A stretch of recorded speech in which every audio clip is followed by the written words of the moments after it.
As many of you know from the last video that I posted, I've been spending a lot of my time putting out blogs on non-duality and different topics.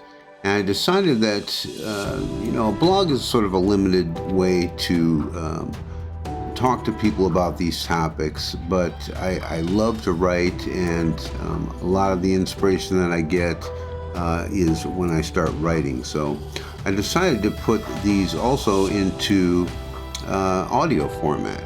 So I think what I'm going to do is start reading these blogs one at a time, and hopefully it'll be another way to convey the message that I'm compelled to put out there. So just to give you that introduction, I want to start with the first blog that I did on my blog, which is, by the way, the link is below, livingunbound1.com.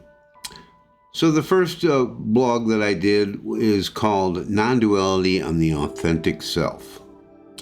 So thank you for venturing to read this regardless of the rather bland title. I would, however, assume that if you found this blog, you're probably already aware and interested in non-duality. I hope to cover several aspects of non-duality without ever giving any definition of it beyond not two. This simply means oneness, everything being one thing. You can call it God, universe, source, or nothingness. It is still not two. Here again, I'm going to assume that you know all this and get on with the authentic self part. So in simple terms, your authentic self is your natural expression. This is not the self-identification, not your body or your mind, and not what most people think, most of us think that we are. We are consciousness, or awareness if you prefer, and your authentic self is the individual expression of that awareness. When we are born, we were nothing but authentic. We had no idea of self-awareness, no thought about our physical selves, no restrictions in our behavior or responses. We didn't even know our own given names. We lived this way for several years while we were told by our parents, teachers, and friends who we are.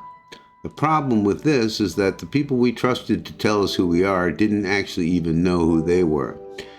They were conditioned in the same way that we were, and unless they discovered non-duality and their true nature and their true selves in their lifetime, they passed all that they knew on to us.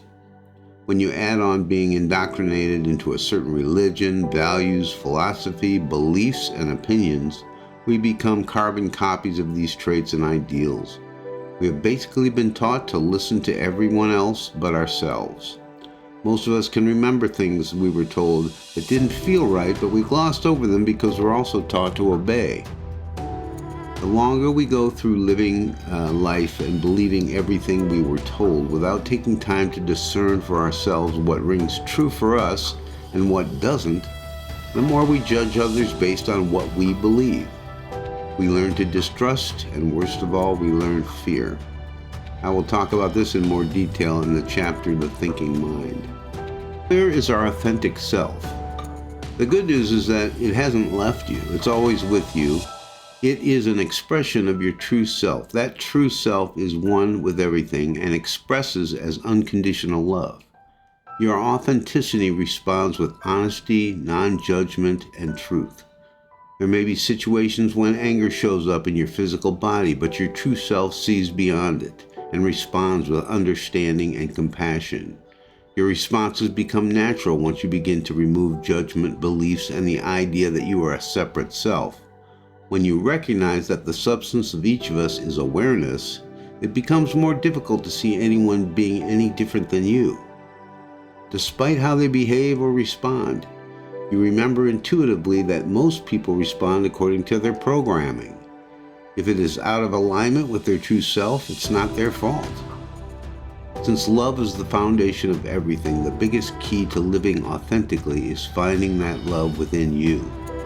When we see that we are made of love and open ourselves up to that, love cannot help but flow through us and is spilled out in abundance through your authentic self. It may not always be easy to let go of your beliefs and judgments and accept every situation as it comes.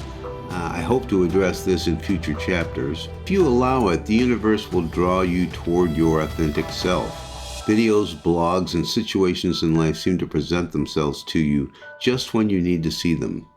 If you have listened to this point, I hope it is a guide for you as well. I welcome and encourage any comments or questions, and I will respond to all of them. Thank you.